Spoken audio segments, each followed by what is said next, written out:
Mercredi 12 août, c'est la journée Acheter un livre québécois. Une simple initiative qui nous invite à choisir un livre d'ici et du même coup à encourager les auteurs et l'industrie du livre québécois. La littérature québécoise va de mieux en mieux. Franchement, il y a 20 ans, c'est peut-être pas ce qu'on aurait répondu, mais avec, je pense pour vrai, l'influence du 12 août a vraiment eu un impact majeur sur le livre au Québec puis sur les librairies aussi. Ce matin, il y avait une file devant la librairie parce que les gens, avant d'aller travailler, voulaient absolument arrêter d'acheter leurs livres québécois. Est-ce que tu consommes de la littérature québécoise? Yes, beaucoup même. Pas assez, malheureusement. Puis à quel point tu penses que c'est important pour la culture d'avoir une journée Acheter un livre québécois? Ah mon Dieu, je trouve ultra important. Je pense que les gens achètent plus assez québécois. Je trouve que c'est super important pour faire vivre la culture québécoise et la faire connaître. Bien, c'est important pour tous les Québécois parce qu'en tant que Québécois, je respecte beaucoup les auteurs qui parlent de notre société. À Saguenay, la librairie Le Kiosque de quartier a mis à l'honneur les livres d'occasion québécois et les enfants. Plusieurs activités ont été organisées pour l'occasion, que ce soit un club d'écriture pour les 6 ans et plus en matinée, ainsi qu'une heure de conte en après-midi.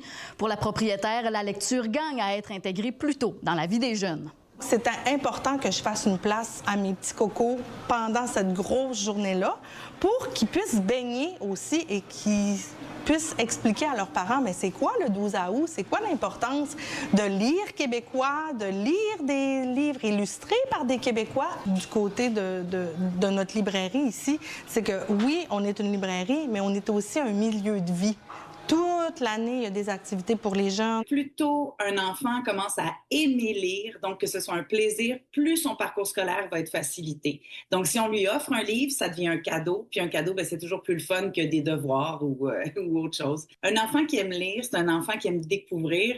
Échanger un livre déjà lu pour un autre. C'est le concept de la boîte à livres, un phénomène qui est en augmentation au Québec depuis plusieurs années. Et selon Geneviève Doré, qui chapeaute le projet Croque-Livre, c'est l'occasion pour les familles en milieu défavorisé de participer à la journée du 12 août, mais à petits coups. C'est une belle option. Il y a même eu des auteurs dans des années antérieures qui ont profité de cette journée-là pour aller déposer quelques livres là, à l'intérieur des croque-livres pour justement là, favoriser la lecture et la découvrabilité de leurs livres. Donc, un enfant peut prendre un livre, en déposer un gratuitement, sans inscription, sans obligation non plus.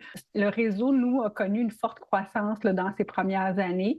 Ça s'est stabilisé à un rythme plus modéré, mais c'est un mouvement qui est vraiment bien implanté là, partout au Québec. Il y a plus de 3491 boîtes à livres éparpillées un peu partout au Québec, mais elles ne sont pas toutes répertoriées.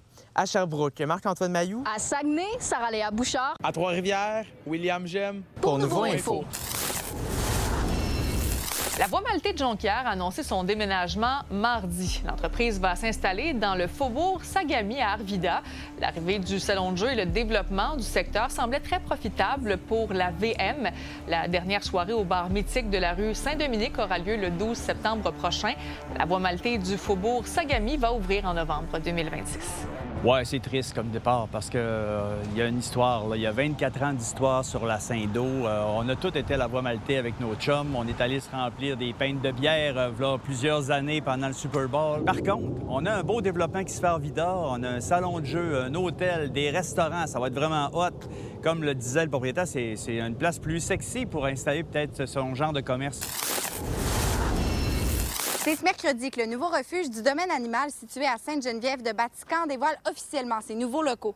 Ce projet d'expansion leur permettra d'accueillir davantage d'animaux abandonnés et de leur offrir une meilleure condition de vie tout en misant sur une approche bien différente d'un refuge traditionnel. On est évidemment sans euthanasie, on est sans cage, c'est ce qui nous rend le plus fiers. Puis surtout, ceux qui vont pouvoir se déplacer, c'est la transparence. Tout est en verre, entre autres, en dedans parce qu'on n'avait rien à cacher. On est très, très fiers de cette transparence-là.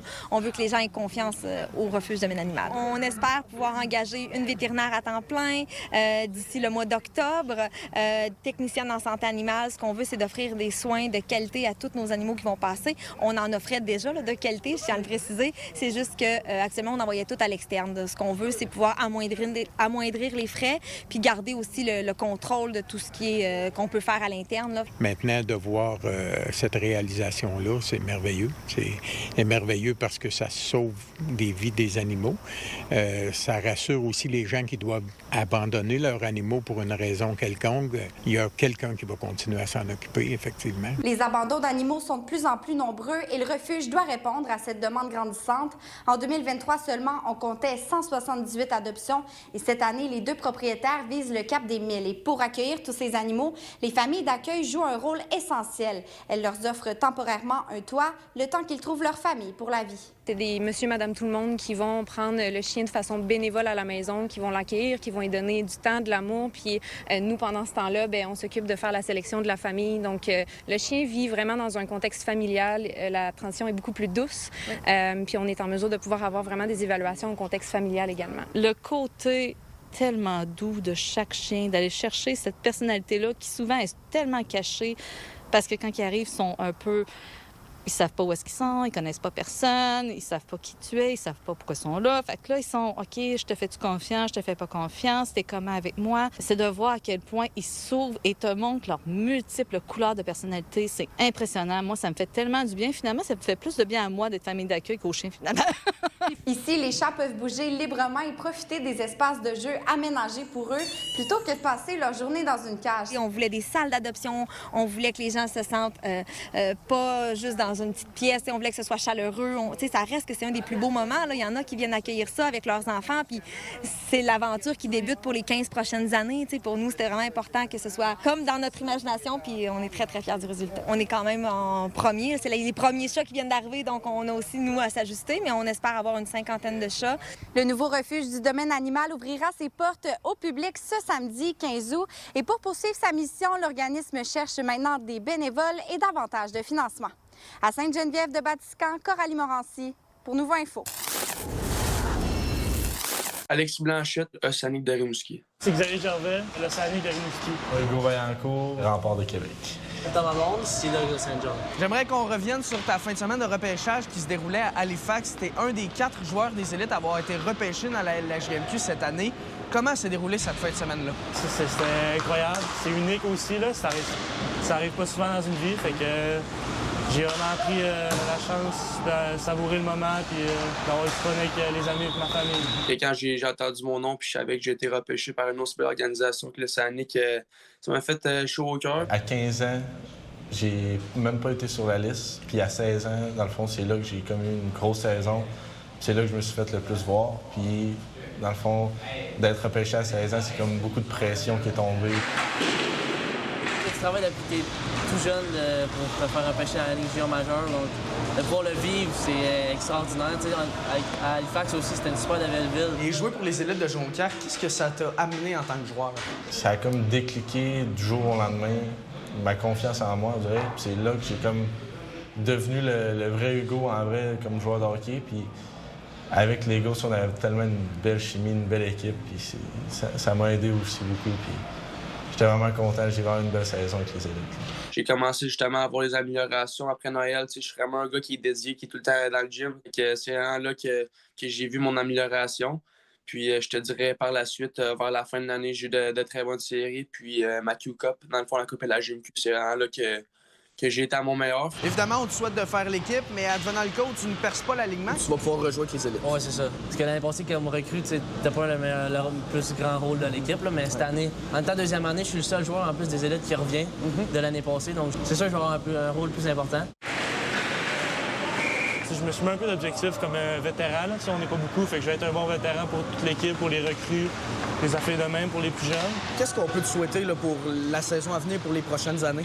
Ma dernière saison des élites, avoir une saison inoubliable, avec des super beaux souvenirs. Ensuite, l'année prochaine, peut-être de me tailler un poste à Saint-John, mais que ça soit dans l'autre d'après. Juste jouer junior majeur dans ma vie, ça serait un super beau défi à accomplir. Le tir et le but! Alexis Blanchette! De faire l'équipe à 16 ans, puis de continuer à regarder mon parcours parce que le meilleur reste à venir là, du côté d'Alexis Blanchette.